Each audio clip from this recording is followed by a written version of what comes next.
What's up, everybody, and welcome to Real Time for the Real Everyday Movie Fan. I'm Josh Williams. And I'm Ryan Murphy. Today we are giving you our weekly recap of the DC CW Arrowverse. Arrowverse, week 5. Can we just say season 6 since Arrow started, like that can be our thing? We'll just call it Arrowverse season 6, you think? No, we'll just stick to okay. the DC CW week 5. We're going to go through all the episodes season. for Supergirl, Flash, Legends, and Arrow. Let's start off with Supergirl. Now, Right. I am not all caught up on this week. I will be by next week. I just got a little bit busy. I did not see Legends or Arrow. I didn't see Legends either, man. or Arrow. So, but that's okay. I'll get it spoiled for me. I'm fine with that. This is our weekly recap, so heavy spoilers. Let's start off with Supergirl. Again, I think another very solid episode. What about you? I think this was a pretty solid episode, which is funny because the whole thing it's based off, like, which is the season finale of last year. I thought the season finale of last year was dumber than anything else I've ever complained about on this channel. Like, dumber than anything on Legends, right? Dumber than anything I talked about in our Thor Ragnarok review. Like, I mean, You talking about the aerosol spray that immediately infects the entire world. That was the dumbest thing in the history of creative fiction. But this episode dealing with it was actually really well done. I thought. Like, I like the idea of this season so far in Supergirl is bringing up the consequences of the past and the repercussions of the past, but also dealing the aftermath of it and all. And I like the fact that they gave a little more characterization to Lana Luthor, how she cares about people's Lena Luthor. Sorry, I said Lana, my bad. Lena Luthor. I like the fact that they're giving her a little more depth because she actually cares about wanting to be a good person because she feels like she actually is a good person, not just like putting on a front, in which she is. And I like the fact that it delved more into what happened in the prior season and her reactions to it because like her performance in this was great. Like just feeling her sense of loss and identity of being portrayed as oh, she's just another Luthor. Mm-hmm. I like that aspect. What about you? Anything else? What else did you like that was all good and stuff, and I enjoyed that. But for me, the clincher was the writing. I didn't get the name of the teleplay writer, but the scene with Morgan Edge and her. So obviously, at the end, the episode is about Morgan Edge. Morgan Edge is poisoning children to frame Lena Luthor for it, which is to crazy. Say that she did it when she infected the whole world with her aerosol can. And as they point out, even Lex Luthor didn't do that. And so this is obviously a pretty bad guy. He's not even the main villain this season because they're bringing in Rain. But there's this scene at the end between him and Supergirl that I just thought was so exquisitely written. Just like he says for instance, like talking about how enemies deal with each other. And talks about like you dumped me on the boat. That was an hour out of my life and a dry cleaning bill. If I was your enemy, the thing to do right now would be to kill me. I just thought that. I mean, if you go back and watch the scene, it's an awesome, just really great scene. Dialogue. If I was like producer watching this, scene, I would go to the writer and be like, "Here's my card. We'll do lunch." Yeah. So besides that, I loved how Supergirl kind of got her input into it as well. Kind of not just have a card, actually investigating what happened here. I like that mystery behind it, and I like the fact that we're delving a little more to what's her name, who's going to be Rain. I forgot her actual character name, but that kind of I like the fact that we know she's eventually going to be a bad person, which is sad, but we're getting to get to know her, which makes us care about her, which I think will make what happens in the future a little more gravitating. I think it's going to be like a Star Sapphire thing. She's just going to get possessed or whatever. It's not like she's going to be evil. But we don't know just yet. Yeah. But we'll find out in the future. But let's go ahead and give our quick scores here, and then we'll move on to the next show. Overall, I thought this was a very solid episode.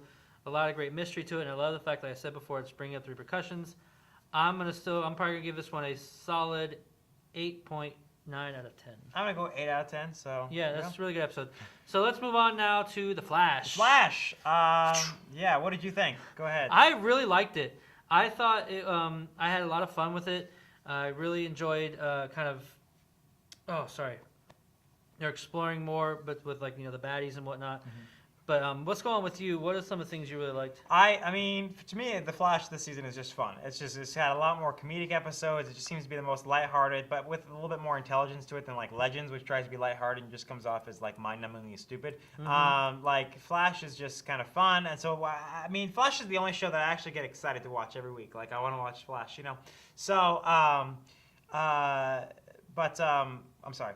What was I saying? Okay, so it's just fun, and like when I saw the trailer for next week, like next week is the Bachelor and Bachelorette parties, right? Yeah. I mean, that's just like, how can you go wrong with that? So As far as the villain, I mean, it's called Girls' Night Out, and I was like, well, is it about both parties? Oh, the guys are actually just kind of like getting thrown in jail, while the girls take care of action, like it's their time to shine or whatever, and they have a new villain that we finally learned what was going on with Caitlin, who Aminette is, played by guest star Katie Sackhoff. Yeah.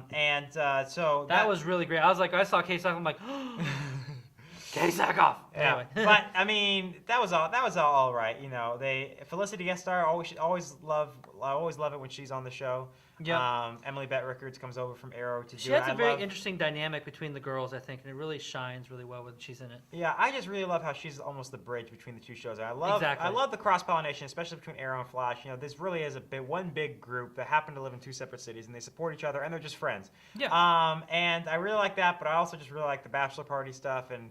Just a solid, fun episode. I do like finally that one of the last things I like is that we're finally getting to know a little bit more with what's going on with Caitlin and like how she's able to kind of.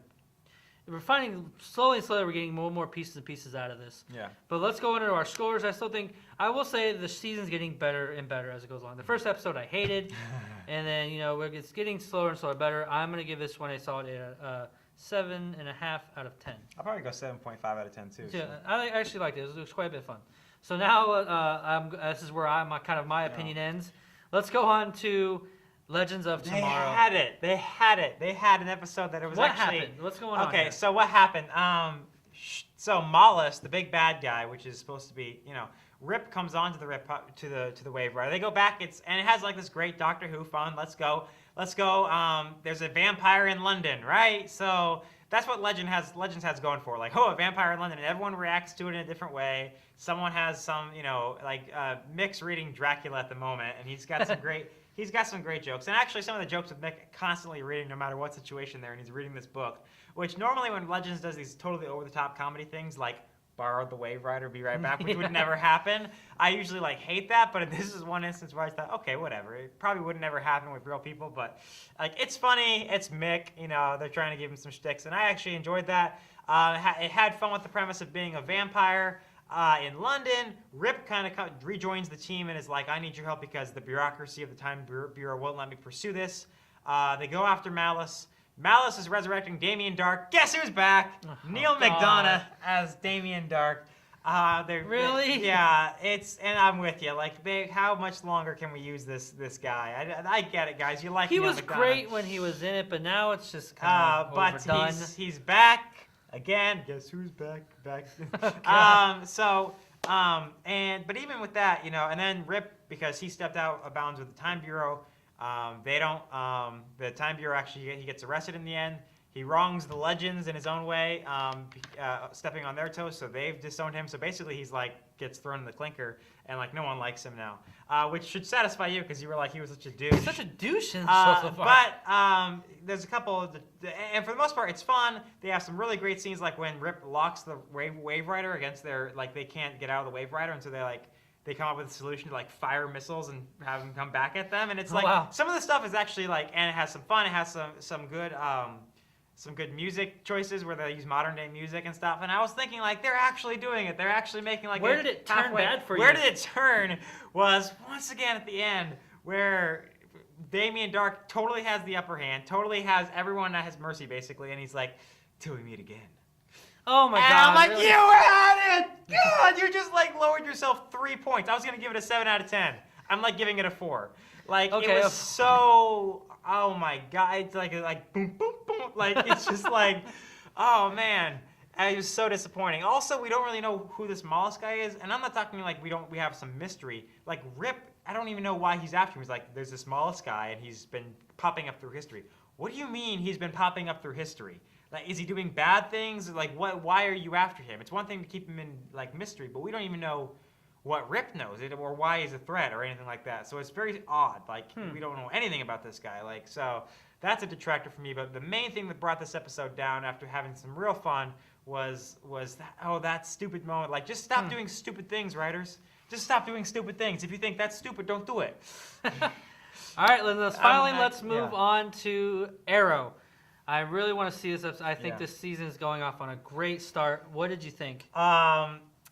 I thought it was a good episode. It's Slade Slade and Oliver going, to get Yeah, his 'cause son, he and needs his help. Yeah, and he actually needs his help because he needs the mayor. He needs this diplomatic solution. So the Oh, the okay, so mayor, it's more okay. yeah, and so he didn't there's need this Arrow, discussion. he needed Oliver. Okay. Yeah, there's this discussion of what is Oliver breaking his vow to give up the life by doing this? And he's like, well, I'm just gonna go, but we all know it's gonna go south. He actually says that, and it's and of course he goes, but then he gets drugged by Slade, who doesn't want him coming.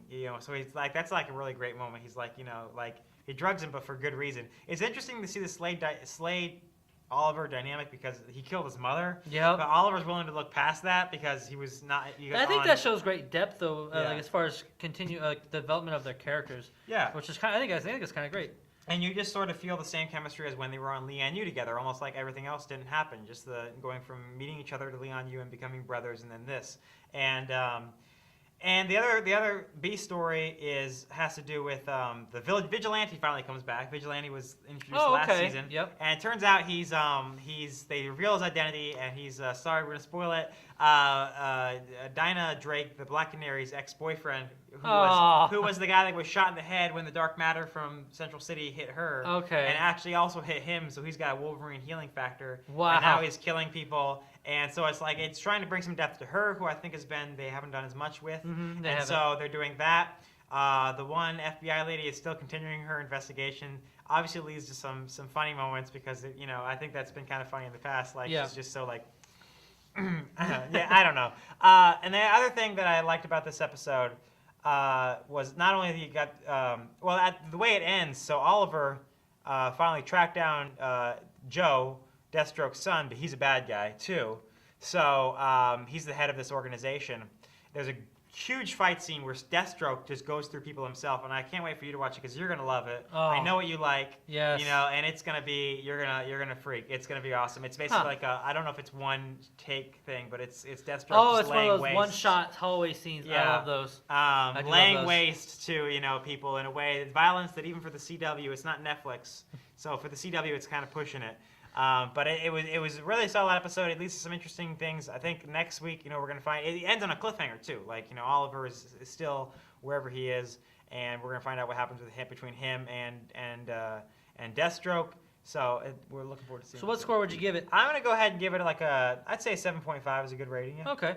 Well, I'll chime in before we finish up here. One of the things I like about Arrow now is since it's at 9 o'clock showtime, and on a Thursday, they're actually pushing the boundaries a little more, getting a little more darker. I see a little more cuss words in there thrown in there once in a while, and it's getting a little more gory. I personally like that. It kind of getting back to its roots of the first season of sticking to a dark tone, and I, for one, am excited to see how it goes moving forward. But that'll do it for today, folks. Thank you very much for watching. What did you think of the CW DC Arrowverse this 5. week? What did you think of this week so far? Leave your comment section below. Give us your ranks of what you still is the best show and what's the lowest. I still think everyone thinks Legends is still at the bottom, but we'll see. Definitely. Also, if you like what you watch, then please hit that like button and subscribe to our channel so you can see more of our various content in the future. And like us on Facebook, follow us on Twitter. The links are in the description below. That'll just say again. Thank you very much for watching. I am Josh Williams. And I'm Ryan Murphy. And thanks for keeping it real. With ReelTime.